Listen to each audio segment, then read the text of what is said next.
Hard Hat's all about showing up to play hard, doing what it takes to win. If you want to cement legacy, win another. He's your third center. You don't want to pump him up too much, but it's hard not to. This is maybe the most I've ever agreed with you.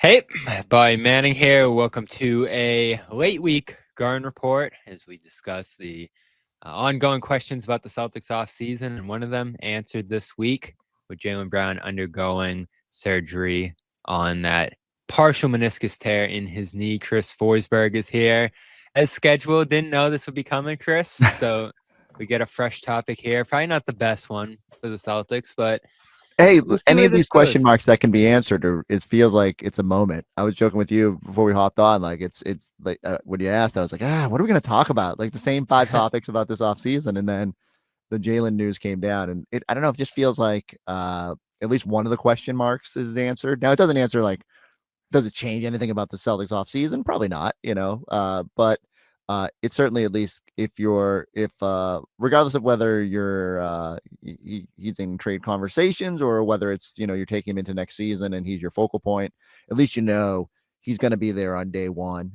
and hopefully this knee doesn't fester. Yeah, for sure. And I lean being glad that this is how they went, because they have a lot of time here. There's a long runway to recover for the season. And obviously in this release, they say he'll be ready for camp here. Makes sense. I mean, guys come back from this thing in season in like 4 weeks. What was Rob's timeline that year? Yeah, like that 1 year before the playoffs, I think he was 4 to 6, and he came back in maybe 4.5. Like, and probably not the best example because they became an issue in the aftermath. But they when you think about, I mean, what are we, 12 weeks out from like even guys returning in September, October? So it feels like they got a big runway here, just as you said, to make sure that this thing heals, to get him off his leg. Now, I don't know if he's going to be able to do any underwater workouts, like, whatever his normal plan of attack is. And that stinks because like he's so good about going away for the summer and kind of finding something and honing in.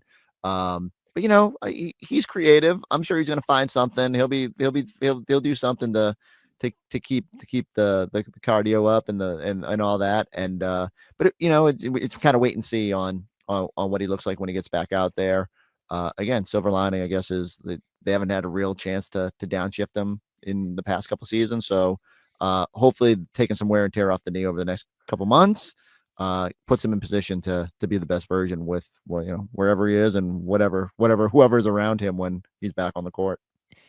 Yeah, maybe it's because of Rob, and I think back to that situation, didn't go great with the meniscus. And I know he had some other issues, even a condition that led to him falling in his draft class there with the knee.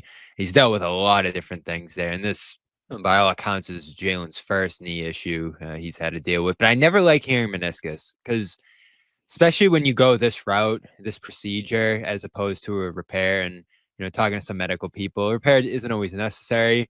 Repair isn't always possible, and that's obviously the longer term solution to a meniscus tear. And this being partial obviously changes it to, I think, less severe potentially than a full meniscus tear or something more significant. So there's obviously differences, I'd imagine, between what Brown went through here and what Robert Williams went through several seasons ago. And look, Jaylen's pretty springy, but like Rob, it's like his entire game was built on that. I think he jumped on every play. Yeah. Even when compromised during the playoffs, Jaylen was able to kind of figure it out. I go back to it. The part of the reason I guess I'm not overly concerned about it, and like and you see a lot of guys kind of go in and get cleanups after a season. I guess not a lot of guys. I shouldn't say it that way. I should say like when guys are dealing with an investors, like you get in there and try and fix that up. But like game 5 of the Knicks series was one of the best playoff games Jaylen's ever played. It's just the consistency was hampered by the fact that, he didn't know on a night. And the movement, you didn't see him dunk. You didn't see the burst. Yeah. I think it's all fair. And I think it's just, you're hopeful that sort of resets it. Not just like you said, the downside is, and there's like far more severe cases of this, whether it was like, I think Dwayne Wade had the whole meniscus removed or whatever, but it does sometimes counteract the tail end of your career. Like there's only so much you can chip away at that meniscus, and it cushions the knee, and so that can bring on some like arthritis type discomfort later in your career. Yep. But again, I think, and I think it speaks to how much Jaylen was willing to lay it on the line to be out there as they were kind of going after it last season. And two, I just think, again, I don't get the sense that this was something that was anything that I think they felt pretty good about. Let it heal after the season, or let it calm down after the season. Take a look at what it looks like. And this was probably the most prudent path forward for, a variety of reasons.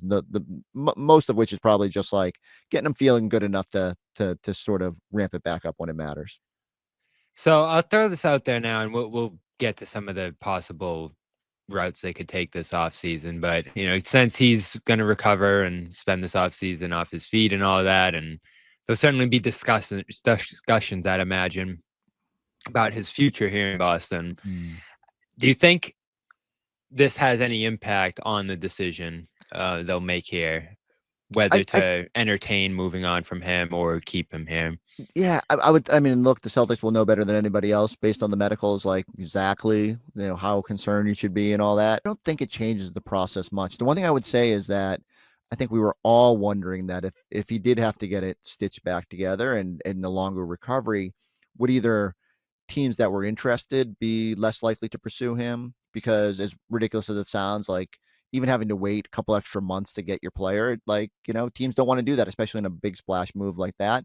And maybe, what, fair or not, it just sounds more daunting when there's a longer recovery. And so I think the Celtics will still have to entertain all possible options. They'll still have to listen to what teams are willing to splurge to get someone like Jaylen. And like, look, maybe they just get to a point and they just say like, hey, this just isn't enough to move a finals MVP and a guy that we think can kind of hold the fort while Tatum rehabs. But I think it's naive to think that you don't, every year you listen to everything, right? Like if someone, you can even sit here and say like, oh, we never entertained the idea of trading Jason Tatum. Like, yeah, there's a 99.9% chance you're not trading Jason Tatum. But if someone calls, you're not like, oh my God, why would you even call? It's the same reason Danny Ainge used to call about LeBron James every free agency. He wasn't coming here, but you got to make the call. Like, you just got to you're doing your due diligence. And so I think regardless, there was going to be calls this summer. The Celtics were going to have to think about it. And all the compounding factors of the roster and the tax and the aprons, like, forces you to think a little harder about it. So I don't know if the knee stuff changes it at all. I think you just sit there and, like, look, okay, if he's here, he's out there for training camp, that's a good thing. And maybe teams are a little less reluctant because he's seemingly healthy.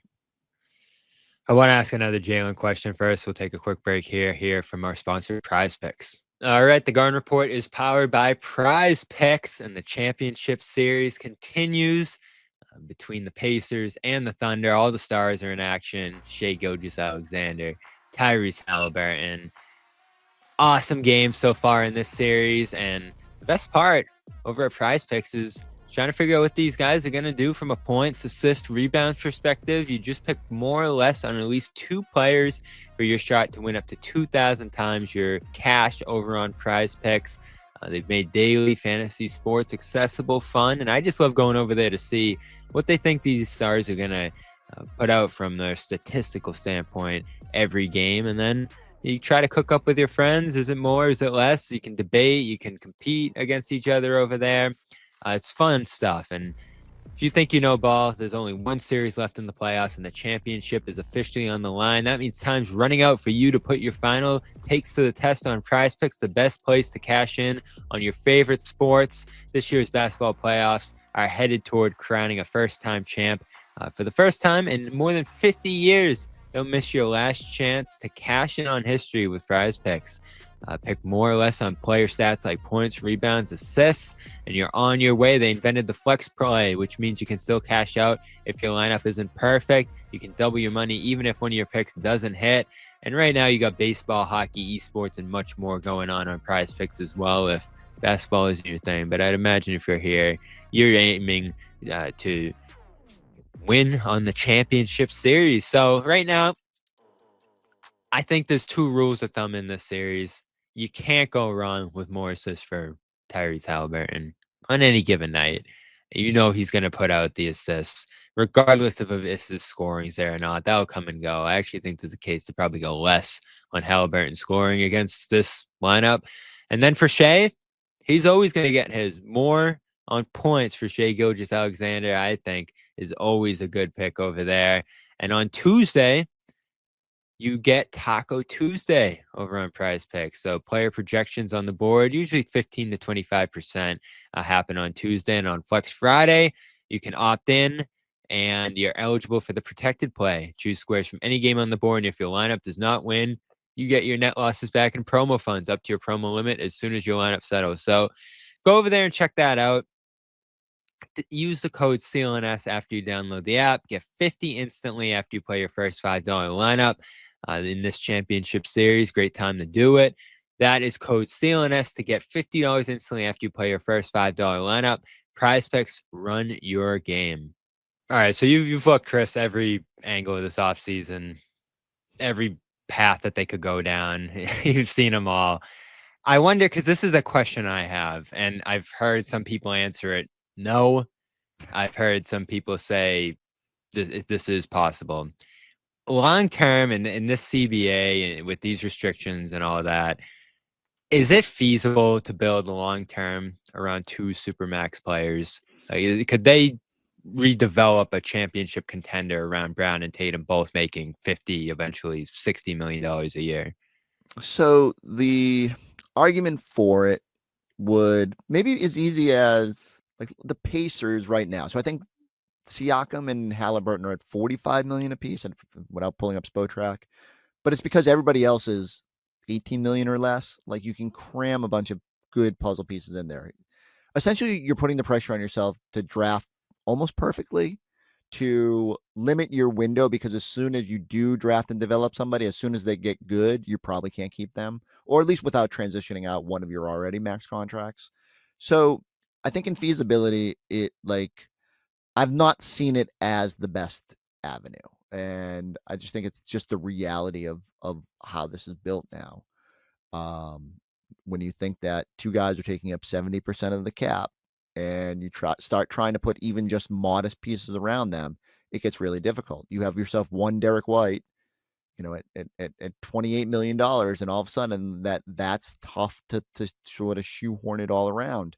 Let alone a Kristaps Porzingis and a Drew Holiday at 30 plus. So it just gets difficult to do the math. And I think the alternative, I think what's hard is like every situation is going to be different. And I think the Celtics would love to give this every opportunity for the Jays to be back together and be the core, and might look a little different around them, but to find a way to chart that forward.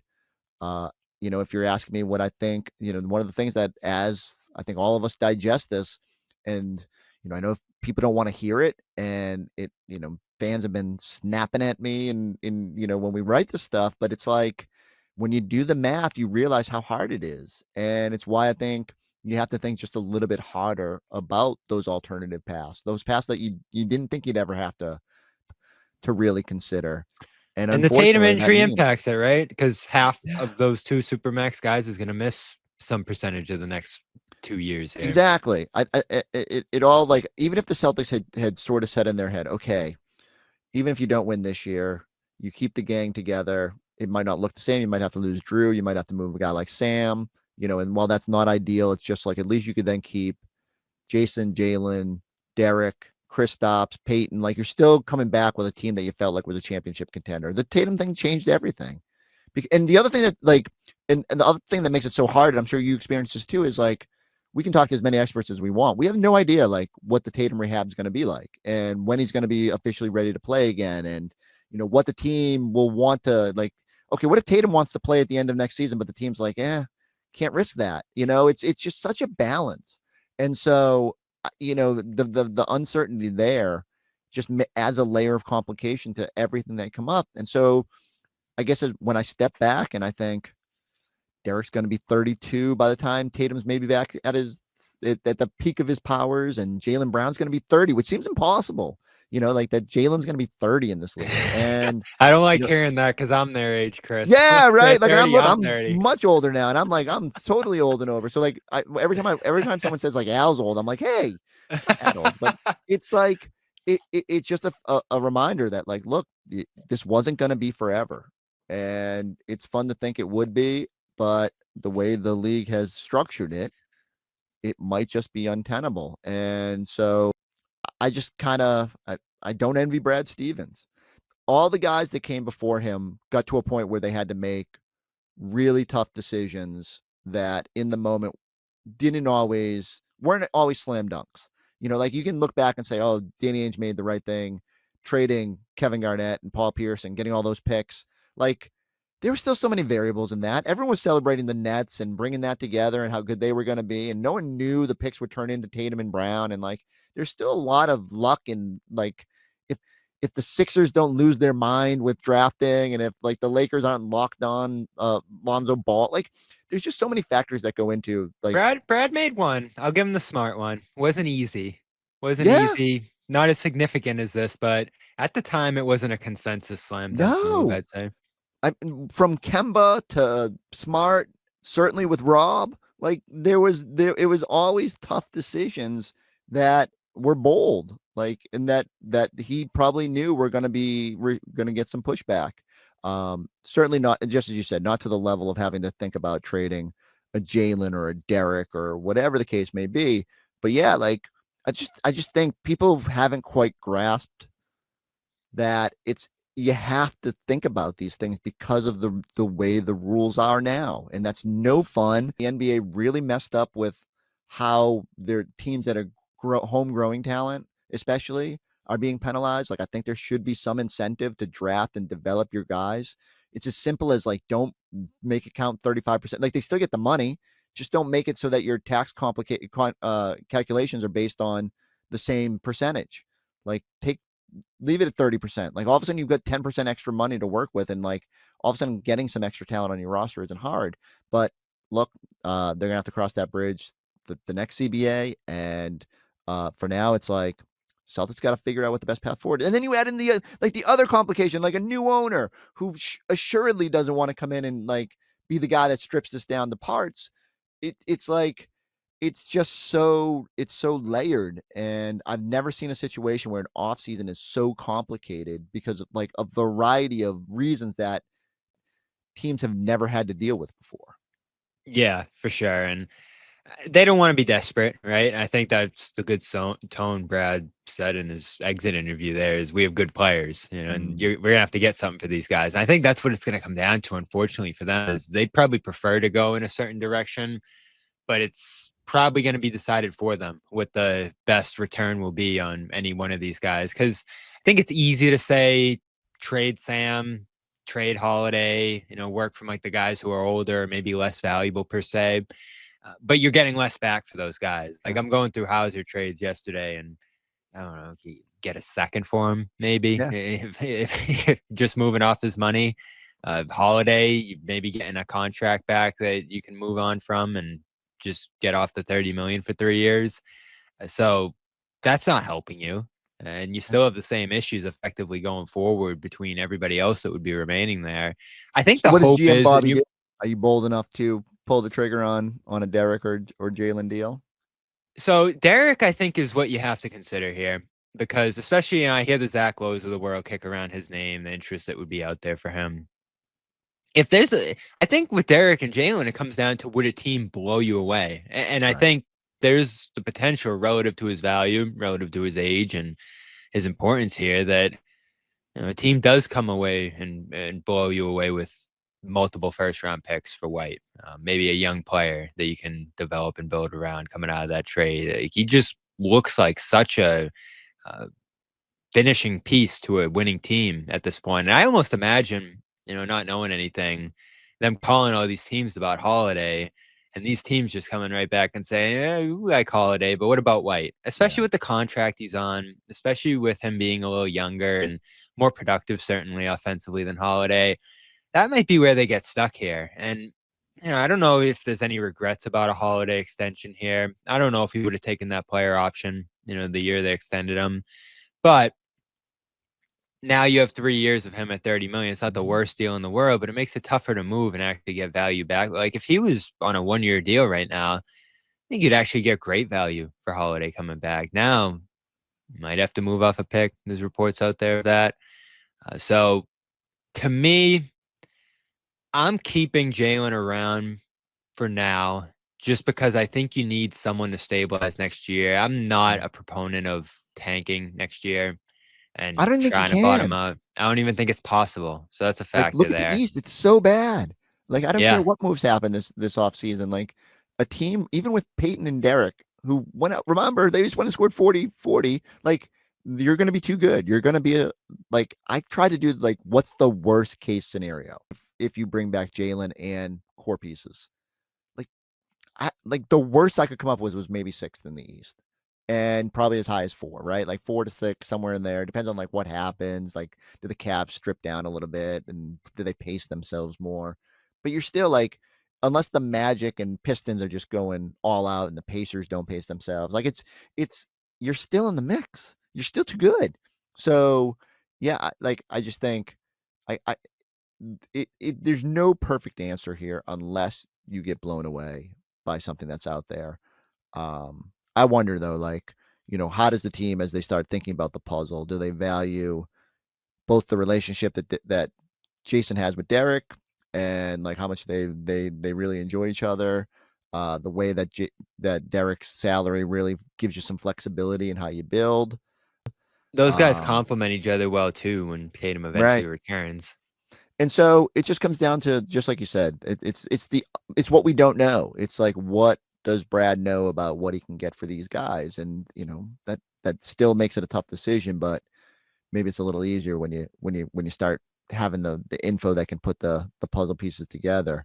And in typical Brad fashion, we are unlikely to know what that move is until it happens, because they keep everything close to the vest, and there's no incentive to like even hint at what it is. So if something, usually I tell people, right, like, if it seems obvious, if you feel like it's like, oh, the Celtics should do this, it's probably not what they're going to do, because it's just they don't telegraph this stuff. Now, look, some of it is, we know that math wise, like, there's some moves that make sense, that if they do the sort of thread the needle path forward, okay, Drew and Sam get you there, they get you under that 20 million, but the bigger moves are a little bit more complicated to figure out, and probably involve 3 teams or 4 teams or 5 teams or 6 teams or whatever the case may be. And it's just going to be wild to see when the dominoes start falling. Yeah, the team could flip completely this summer, and I wouldn't put that past them, just because there's a tax implication here too. And that one, to me, if they want to keep this thing together to some degree next year, they're probably gonna have to pay some amount of tax. Like, they could probably Yeah. slash most of it off and have it be manageable, like 10 to 20 to 30 million in tax next season. Certainly they're not going to pay 200 as it stands now for next season. So there's going to be There's some steps, right? slashing You going on get here. to get off the apron this year, and then Kristaps' money comes off the following year, and you're sort of like, you have the So ability. let's talk about Kristaps, because I think Mhm. he's an interesting one here. The consensus seems to be that they're going to try to move off him, and I've seen a couple of reports that that's the case now from a couple of different people. I don't get that, Yeah. because 2 of your centers are free agents. I have no idea what's going to happen there. Those are really big questions, where Luke's going to end up, and Al, who is teasing retirement or a departure, possibly, in his exit interview there. Maybe he comes back on a minimum. I'm sure the door will be wide open for him to come back on a minimum, and probably not much more than that, I'd say, just based on where they're at as a team. So that probably puts the ball in his court to what he wants to do at this point. And, you'd love to have him back. If he departs or retires, uh, you got a championship with him. He's in the late stages of his career. I think anyone will be happy with any decision he makes. So certainly you're not counting on him for 2 years from now when Tatum returns anyway, at least being a major part of this puzzle. So, Al is in the late stages of his career. Luke is a guy who hasn't gotten a payday. And if there's one out there, you have to imagine he'll at least heavily consider it after the year he had. And then Porzingis, illness aside, and I know there's a lot of frustration out there with his illness, is a guy who complements Brown well. The numbers are outstanding for those two. I'm sure you have them stored somewhere, Chris. Um, he's still relatively young, hasn't hit 30 yet. Injury prone, certainly.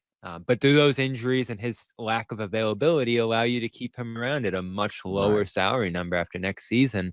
I think that's enticing. I don't think you have a long-term plan at center. So if you offload him on top of potentially Horford and Cornet departing. I don't know what the plan is at center, and you can't just draft a center and expect him to be ready, especially where they're drafting. So I have to think Porzingis will be back next year unless he moves and a center comes in as a stopgap piece. Yeah, and I sort of align with you. Like I keep hearing people throw his name into the conversation, and I'm like, how? Like his value has Can you never been get much lower. from him from everything you've Yeah, explored? like wouldn't you at the very least wait through FIBA and him playing for Latvia, at least showing like he's back to some level that would increase his value. So maybe that opens the door before training camp. Like if he goes out there and he plays, and everyone's like, oh, like look, he's not gassed. He's old Kristaps doing unicorn things. Looks reinvigorated. But even then, like if I'm the Celtics, as you said, like what wouldn't you just kind of like if you can fit it all together, if he's part of the puzzle at least this year, there's always a chance that he'll come back at a reasonable number. And I wonder if that sort of solves a little bit of your front court puzzle deep into the It's future. Like amazing how thin they look there now. They were so deep the last couple of years. it is crazy. And like just like you said, like every time I try to make a case, I'm like, Al's never left money on the table. You know, he went to Philly when that deal was there, and I think we all understood it. You know, like, hey, that's a lot of money, 103 million back then, and you know the options and all that, and it went bad, and he was able to kind of figure it out and go to Oklahoma City and get back here, he's certainly been fantastic. You know, but if he's looking at this roster, you know, he probably needs some time to figure out if he wants to be here and what is he willing to play for? Is there another playoff team that's out there that says like, hey, we need a guy like you, a winner, the proven veteran. We got some more money that we can spend than the Celtics can. You know, there's gonna be options. I keep floating it, and it's not informed. It's just when you start thinking about like what a player in that stage of their career would want to be, there's probably a thin number of teams that Al would be willing to play for, right? Like almost assuredly, Boston is maybe it's just Boston and done. But he does have those Michigan roots, so I always think about a team like Detroit, and it's a good point. His family's you still know, there. you just start thinking about what makes sense. Atlanta, not really. There's that ship is probably Does have a sailed, house but there, yeah, so it all comes down to and then New 5 York. kids. You do You have gotta to mention you gotta New balance York. this It's all close. as it goes. So I'm interested with him. With Luke, he already took 1 discount. You just at some point you can't take 2. And I think he wants to be here. He's got roots here now too. Doesn't want to uproot his young family and take him somewhere else. But if he already left money on the table on the last deal and could have had some opportunities to make a lot more than he did signing the minimum, I think he has to think at some point, is being sort of the Boston legend valuable enough to navigate what could be again some lean times here with no guarantees and leave money on the table again. And you know what, he's the sort of dude that might just be like, yeah, I just want to be here. They understand me, they allow me to play to my strengths. I'm going to always be in the conversation for my next deal, but it's tough. I wouldn't think it would be more than another 1-year deal or 2-year deal, like option, like something like that. They gotta I think they know too, like Luke's got to do right by himself after being the first guy last year to keep this core together. And so, man, it gets thin in a hurry. Like, how many minutes you playing Nemi? And like, is he even back on this roster? Yeah. Like, partially guaranteed, right? Like, there's no one that you're like assured is going to be back in this front court. So, yeah, I think whatever maneuvering they do make, part of the calculus has got to be, can you get a young piece back at that position that could help? And again, if I had to say the most likely person that I think will be in that front court is probably Kristaps. I agree. So you've mentioned the thread the needle approach. That seems to be your preferred one rather than a tear down, or certainly they're not going to keep everything together here. What does that look like to you as you start to think about it more and more? Like, I know Holiday, Porzingis, Hauser, the names floated most here. All 3 of those guys gone most likely in that scenario, or is there a surprise White Brown again? Thing? That path to me is more staggered, where you're probably. I mean, like, and I feel so bad. It's like it's not like Drew fell off a cliff last year. No, I know. Everyone just says get rid of Drew. Right. It's like in a vacuum, you would love to keep this core. It's just not tenable. So you have to, and as you said, like I'll be interested to see. I do think that it's at least the perceived interest around the league. You know, the fact that you've heard a couple teams from Dallas to the Clippers, at least intrigued by the idea, I love suggests the that, Dallas idea.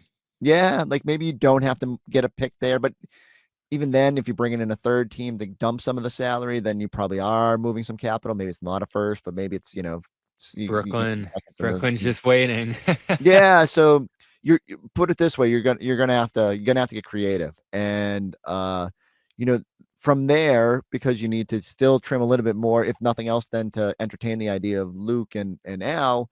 Hauser with Baylor having emerged a little bit last year, and you got to think about that option because Sam has legitimate value. And I know you said like you think only second round picks, and that's probably right. Like I don't see anyone dangling first for Sam. But being able to be absorbed, whether it's through like Atlanta's got trade exceptions or using the mid level that a few teams will have the option of using. Sam is movable. You could put him in a situation from San Antonio, like Orlando's a little trickier, but like you start looking at one young player you could get and maybe try to get a pick out of it. Again, it's going to take these sort of deals, and it's so unfair. I go back to it. Undrafted dude, you developed him. Like you shouldn't have to move on from these guys, and yet next contract kicks in. It just gets harder when you're so top heavy the way the Celtics are. So to me, that's like path of least resistance is making those moves here in year one, getting below the second apron, eliminating some of the restrictions on how you build the roster, kind of waiting and seeing on Tatum and like how that looks and when he's ready. And then, what's weird is that he could come back the year later and you're still like trying to trim. And so then you got the decision on Kristaps about, how eager are you to start getting rid of the repeater? And, maybe that just comes down to how competitive you feel in the Eastern Conference. They're going to get there eventually. And, maybe at that point that's the sort of the thread the needle approach is just like kind of taking it by stage and hoping to stay a little bit competitive, hoping to really ramp things back up when Tatum's a go without compromising the core completely in the first whiff here. But the easier path to eliminate all those restrictions is the blow it up one. And again, like I hate even thinking about it because it would mean probably much more lean season next year. But ultimately, it puts you on a path to rebuilding around Tatum and core pieces. And it probably does look like instead of us sitting here and talking about Drew and Kristaps and Sam, it's more like you're moving Derrick or Jaylen and keeping Sam and like trying to find different ways to like pad out the end of the roster. It's just each way is a little bit daunting on its own. Yeah, and this thing's cyclical too, which I think people have to consider to some degree. Because say you do blow it up now, it'd be awful. Everyone would be in agony, and it would hurt for a year or two. Yeah. But then, do other teams end up in this crunch a year or two from now, and you're in position to pick up players from that? I think that's how this thing's supposed to work in terms of the parity here in the league. So you might benefit from it down the line if you make a tough decision now, because no one wants to make that decision. There's numerous teams that are stuck in the middle across the league, Miami, Atlanta, teams up and down the standings that just can't get out of that middle ground. And that's what you worry about ending up stuck in here if you can't make moves, good draft picks, additions. I remember where this team was in 2021 after some tough draft picks at the tail end of the Ainge run there that didn't translate for you at the very least. Neesmith, Romeo, those sort of things. So, you don't want to end up in that spot again. And this draft's going to be interesting here. You're picking from 28 again. I think picking at 30 last year, Brad's first round pick went well in Shireman. I probably would have guessed he would have played a little more last year than he did, but by the end, he got there and showed some good stuff. I know we had him on the other day, and I do sense some disappointment from him that he didn't get quite as much of a shot as he maybe thought he did a year ago, and he definitely will this year, I'd say, based on some of the changes we're going to see. So that might work out. We'll see. 28, 32 this year. You mentioned the Hawks too. I want to throw that out there because if they are a Hauser team, could you move up to 22, give them 28, while handing Hauser? It's probably the dream Hauser trade if you could do it. But, when you look at the draft right now, I know you're starting to look at some guys. Don't ask me because I have no idea. Yeah, same deal. If I wasn't asked to put these stuff together and I didn't have we have a couple college hoops guys here, and I'm like, please tell me what I should be saying here because I'm so naive on it. I honestly, in general, when Brad did that press conference, and I got him for a few minutes after, and he was sort of saying like, watch how many guys end up going back because the NIL money is so good, and now I've heard they're not thrilled about 28 and 32 in this class. and Yeah, so to me, it's like, if you have to swallow hard and use those picks to get off salary you don't want, then probably the this year might to be the do year it. to do it. Yeah, so like use them now, because I don't want to move any 2026 picks with this draft that could be super robust. If you are starting to think about the future, you're probably making moves trying to get 26. If you entertain the idea of like 28, even you're trying to get back your swap, like whatever the case may be. So you're starting to long-term plan with those picks. I honestly think there's a chance this draft is very quiet. Like, and it's weird because if you think next year is going to be a transition year, it would probably help to have some young talent in to just like kind of throw into the fire. But is it available? Way they're Right. picking, Like, do you trust that what you're going to get is going to be long-term playable talent? And will Joe even play him? If he's not playing Right. Shireman, like you just got to balance it all. And so I wonder if it's almost better. That's why I keep thinking about, they do have to swallow hard and move Hauser. Can you find someone young that is at least a little bit more proven that you think can be a guy? Again, I keep throwing the Spurs out there because if the Spurs trade for Durant or Giannis or whoever, they still have some flexibility to add. And I wonder if they would use if they stay under the tax, could they use the non-taxpayer? And there's pathways for them to add a Hauser and send out a Champagny. We can complete the Champagny collection here and, get maybe a second round pick or whatever. And I wonder if there's just a guy it's a bad comparison here, but like in the vein of Derrick White, where you were like, that guy's got more than what he's shown on that team, and we can bring it out of him. Who is that guy that Brad really likes around the league and is willing to maybe, it hurts to make a move here, but you're getting back a guy that could develop and be a core piece once Tatum's back at the peak of his powers. Yeah, I guess you're telling me I don't need to become an expert on this draft. I'm you know what? I'm treading cautiously, Bobby. I'm not investing the sort of energy I did in let's say the Neesmith draft, or when we were we take a couple of victory laps around here, because and it's not like there was a lot of people saying it, but especially when Halliburton started to slide, we're like, what? Got to get up and get him. I know they're robust at point guard right now, but you need to go get Halliburton. And so at least a little validation for the 1 year that I put in the effort to know these dudes. By the time this comes out, will the Knicks have asked to interview Joe Mazzulla? They will have. I think we were joking about it on our program today that at one point did they call the Suns and ask for Jordan Knott to interview, even though he just got hired. Like, they're just calling every team in the league that has a coach and trying it out. At what point do they call Tom Thibodeau and be like, all right, you know what? Come back. We messed this one up. Yeah, I don't know. They look so goofy doing all of this after Friday. So don't you want to have an idea of who you want if you're going to move on from a Thibodeau? And now I suspect they will have a coach by the time this airs, because I suspect what they'll do is just take whatever's like available, Johnny Bryant or whatever, just trying to make the most of it and save face, because how many more times can you get rejected before it's like, oh boy. I don't know. This is a James Dolan special if I've ever seen one. I want to ask that though. I'm a big Mike Brown guy, and there's a lot worse coaches you can do out there than giving Mike Brown another try. And like the Cavs did it 4 times, and Kings and all that. It was unfortunate he got moved on. There's some good coaches out there. I'm almost surprised when the news first came down. I was like, oh, maybe they just want Mike Malone and they want to make a play for like an established star. Like, oh, look, this guy was at least there with Jokic, but the fact that they've completely just butchered this after having their best season in years is so on brand for the Knicks. I did want to hear your thoughts on Joe going into this transition era, right? Because he's had amazing rosters first 3 years. And the first year was challenging with some of the pieces in transition and taking over for Ime and all that. So I always give him some leniency for that year. The next 2 years were great, and a championship right in the middle. So there's been some disappointments with him. I don't know the contract situation. I hear that keep getting talked about, and I haven't confirmed anything there. But Shams did put out there with the extension in 2023 that would run him through this year. So 3 years makes sense, with this year being the last. I would suspect there'll be an extension. I don't think of any reason why they wouldn't be. Maybe this ownership group thing needs to go through, or they have other priorities first here. But my question is just what you're expecting from Joe as they enter another era here. Is there going to be some adjustment in terms of the system and how they do things with different personnel here? Even just dealing with more losses. Yeah, it's inevitable, right? Like all they've done is win and expect to win through all these games. The one thing I'll say though is they won a lot of games under him with guys missing that you didn't expect them to, and that gives me probably more optimism than anything else. It's a great point, and I think he'll come into the year with an expectation that nothing will change. Oh, for sure.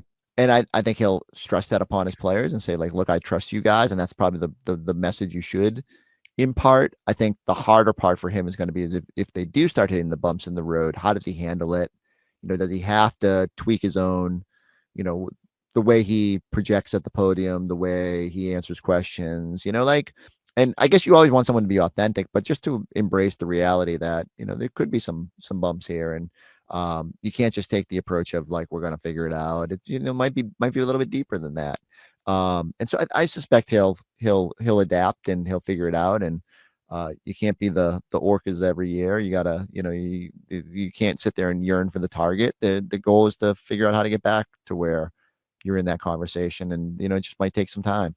But every indication is Brad remains smitten with what he's done, and I do think that the extension could tell us a little bit about like how it's perceived. Like, obviously they moved quick at that All-Star break to give him that security before he went out there, and reward him for being thrown into a tough situation and thriving at the start of that year. But yeah, like it's something they have to think about, especially there's as the Knicks are finding out, there's not a dearth of very good coaches out there that you can just cycle through, and so it's one of the fascinating subplots is just how he handles this. And just again, if you do skew a little bit young or try to develop some more talent, maybe Joe needs to go back to his roots a little bit more when he first got here and was he used to talk about how he really embraced the second unit guys or even third unit guys and worked with them every day because that was his job.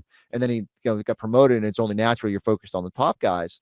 He found a better balance of that, I think, whether it was last season or maybe even the tail end of the year before. But I do think he needs to really invest in these guys and find a way to get the most out of them. Yeah, and we'll see who's there. Stuff's going to get moving soon. Finals wrapping up first. I was just saying, whoever is there, right? Yeah. Yeah, I have to imagine there could be some big changes this summer based on things moving and shaking around the league and their money situation here. So Chris has done a lot of the possibility, theorizing the possibilities over there, NBC Sports Boston. So go check out his work over there, watching on TV. Check it out on the website side where he does great work. Appreciate you stopping by here, Chris. Thank you, Bobby. I don't suspect this will be the last time we talk about some off-season craziness. Hopefully we'll have some more details of what this all looks like sooner than later. All right, and we will talk to the rest of you sometime next week unless news breaks. So subscribe to CLNS Media Celtics All Access. Turn on notifications just in case because it's that time of year. And we'll have some more shows for you next week. Talk to you then. No one's sneaking a vegan brownie by me, I'll tell you that. Okay, you know what, John? We're going to do it. You have to feel that way too, Bobby. I have to feel that way? Let's fly Al over and make Luke your first center. Bobby, we gave you Luke an hour early. We're not going to end this on a damn conversation about Luke